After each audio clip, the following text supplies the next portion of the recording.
Hi, everybody. This is Dr. Seymour P Kern. I'm a retired eye surgeon. I'm an electrical engineer and enjoying the good life. And I've been called to do a lecture series on the subject of low noise thinking. So we formed an organization called the Low Noise Thinking Group. And there are two parts to low noise thinking. One is the noise, and the other is the brain and how thinking is affected. And we know for a fact that noise can be good or it can be bad. Um, when I was in medical school, oh gee, many moons ago, I remember the first day of medical school, it was a lecture on pharmacology, medications, drugs, and so forth. And the instructor projected a slide on the screen.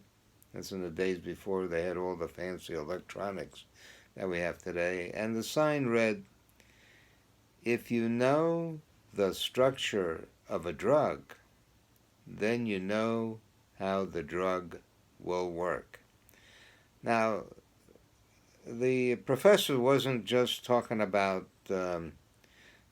noise or sound, and he was talking about lots of things, And basically, what he was saying, if you know the structure of a problem, if you know the structure of whatever it is you're trying to solve, if you know the structure, then chances are the solution is close by. The solution is in sight. And so, over the last 30, 40 years, I did a lot of work, broke down noise, covered all different subjects, and there were a whole range of medical entities that we didn't have good answers for. And we don't, in other words, you want to know why things happen. And so let's look into the subject of noise and thinking because without noise, we can't function. So, when we say low noise thinking, we're implying that there are four different states of noise. One is extremely high, the other is somewhat normal, the next is low, and the next is zero. Okay, now, when the noise is very high, you become fatigued. It's like trying to run uphill, walking uphill. It's work. It's you have to really stretch your imagination to understand what's going on, and you just want to fall asleep. Okay, that's high level noise. In normal noise, everybody has what's called a normal, whatever it is. It varies from individual to individuals. Some individuals have very high noise in the brain, some have normal, and some have low normal. And so, what happens is that there is um, a relationship that we were taught in engineering school that when we're dealing with information transmission, you have the signal in the numerator and the noise in the denominator. It's a ratio. It's called the signal to noise ratio. So when transmission is good, the ratio is going to be high. When transmission is low, and the noise level is very, very low, where every part of the brain starts to communicate with every other part of the brain, then you have what's called information overload. And so this is what happens. In a suicidal person, there are certain parts of the brain that have like a damaged area that signal, kill yourself, kill yourself. It's not good news, let's put it this way. And after a certain point of time, these patients just give up hope, and the only way to get rid of the problem is to commit suicide. It's not the best way, but we know for a fact there aren't too many drugs that can help you in this situation, and It just happens. So there, you can't really cast blame. It's not anybody's fault. It's just the luck of the draw, and this is how things happen. I remember I had two medical school friends who were extremely brilliant. I mean, they were so brilliant they never showed up for the classes. They just came in, took the exams, and aced them. Where everybody in the group there was struggling to learn stuff, and so.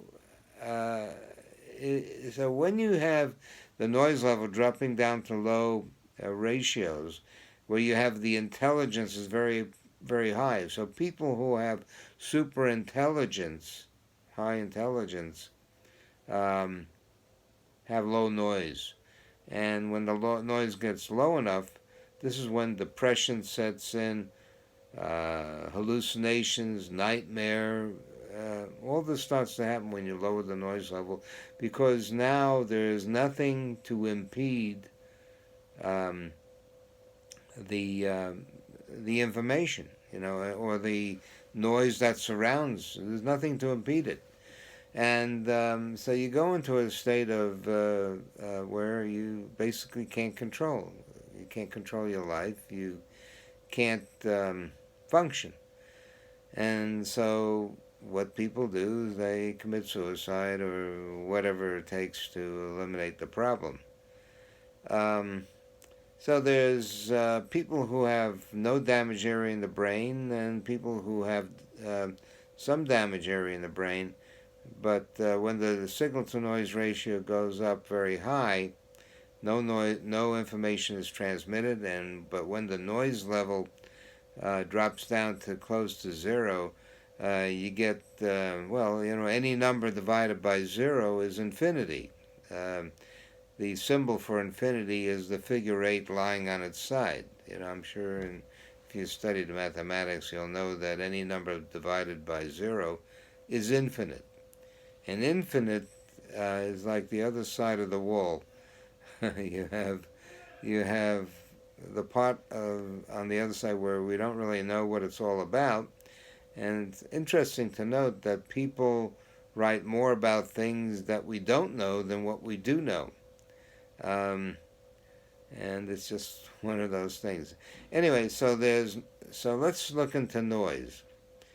Let's look at it from an audio point of view. If you were to just listen to a generator or something that was sending out useless information, um, or like a jet engine or anything where it kept on going. Um, it depends on your noise level, and the higher the noise level, the less transmission, the more fatigues you get, and the lower the noise level, when it hits zero, you go into mental. You want to jump out of bed. That's how bad it can be. Okay, so now let's talk about thinking. How is thinking affected by noise? Well, if you go into a noisy room, you'll find out that you're not going to be able to function too well. Or, let's say, for that matter, if you're very, very tired, you can't function, you can't cope, and so that's the psychological or the biological point of view. All right, so as I mentioned earlier, there's one thing that sets us apart from a machine or a computer, and that's one word called randomness. Randomness basically is another way of saying pure noise, pure unadulterated noise, no information. And so when you have a signal to noise ratio of greater than 1, you have information transmission. And when the noise level drops down to near 0, the signal to noise ratio shoots sky high. And so there are the 4 states: high, normal, low, and 0. Now, 0 noise is synonymous with death. There's no pulse, there's nothing coming through, and basically you become a vegetable at that point. But man has never been able to build a random noise generator. Never. I mean, all the computers that we know work on the basis of the binary system. A lot of ones and zeros, zeros and ones, and all different types of combinations. And so you run into a situation where sooner or later um, it repeats. So it's not pure noise. To get pure noise, you have to be in the biological arena. Now, for instance, you know what a snowflake is. And in wintertime, there are a lot of snowflakes around. But, there are, if you looked at them all under the microscope and studied them all with the technology that we have today, you'll find that every snowflake is different. There are no two snowflakes around. Now, we all have skeletons, and the skeletons are covered by skin. So, if there were no skin, every skeleton would look alike, would they not? But with the skin, that's where the biology comes in. Just like there are no two fingerprints alike. So in the biological scenario is the only place where you will experience the number or the non-number known as infinity.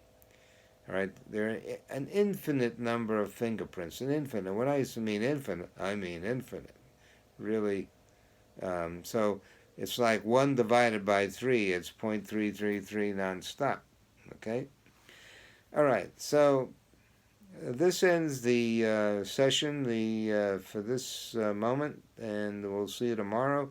And we'll be discussing different types of medical entities where we rely on noise and thinking and the combination of the two. And so if you have any questions and you wish to email us, the email address is cyberside, that's cybercy@me.com. Again, it's C for Charlie, Y for Young, B for Boy, E for Edward, R for Romeo, C for Charlie, Y for Young, at M for Mary, E for Edward.com. cybersci@me.com, and if you put triple Q in the subject header, then I'll know that you're contacting us in relation to the material that we're discussing at the moment. So anyway, have a good night. It's now 1 o'clock. What time is it now? Gee, the noise level has only dropped down to 0. Everybody is sound asleep. It's amazing. We need 8 hours of sleep to lower the noise level. So what sleep does is it actually lowers the noise level. And so when you wake up in the morning, you're refreshed, you've got a lot of energy, positive information emanates from your mind. But as the day moves on, your brain remembers everything, including the noise. And so without a restful night, as the day goes on, you're going to need something like sleep, which is what lowers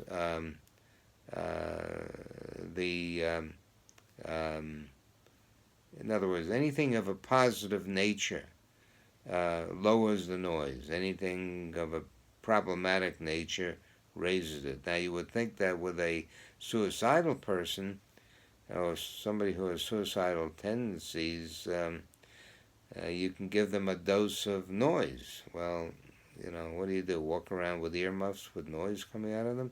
That would work, but it's not practical. Anyway, getting off the topic, we look forward to talking to you again tomorrow. And again, if anybody has any questions, I can't give you any medical advice. I can just tell you what the books say. And you'd have to draw your own conclusions as to what's really going on. It doesn't take a rocket scientist to figure out the complexity of something so simple as signal-to-noise ratio. All right. I wish you the best, and please go out there and enjoy life. Life is short. Enjoy.